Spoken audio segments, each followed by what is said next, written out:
Well, a lot of these drinks contain caffeine, and this caffeine can cause problems in the heart, like an increase in blood pressure, or cause rhythm problems of the heart as well.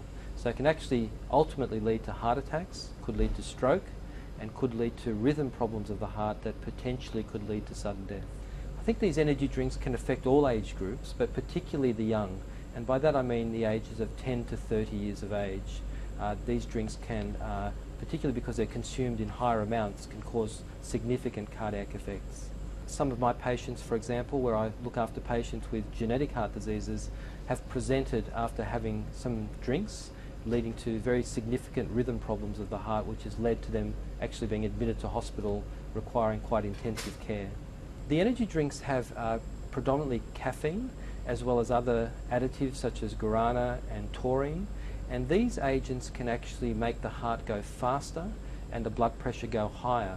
And in somebody who has an underlying heart issue, this drink can actually trigger further problems, ultimately leading to heart attacks and very poor outcomes in these young people.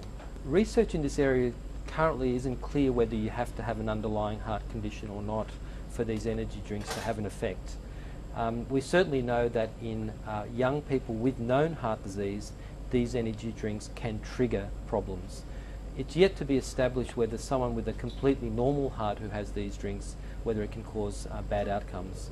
It's certainly in a normal patient, these drinks do cause a small increase in heart rate and blood pressure, even though you don't have any signs of an underlying heart problem. It is feasible that a normal person who drinks too many of these energy drinks, who then goes to the gym, may in fact end up having some significant consequences from the heart perspective. They're almost like doing exercise while you're sitting and doing nothing. It's sort of an exercise test without having to exercise.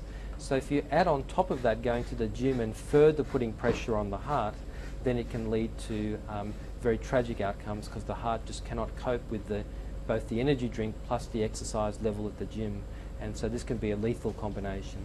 I think the main issue is to raise awareness in the community about these energy drinks and the potential effects that they can have, particularly in people that have an underlying heart problem.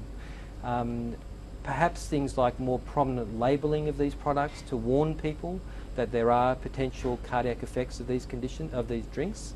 And indeed, apart from the cardiac effects, there are also well-established effects in terms of panic disorders, anxiety disorders, which these drinks can trigger. So warning labels may also be helpful in this respect.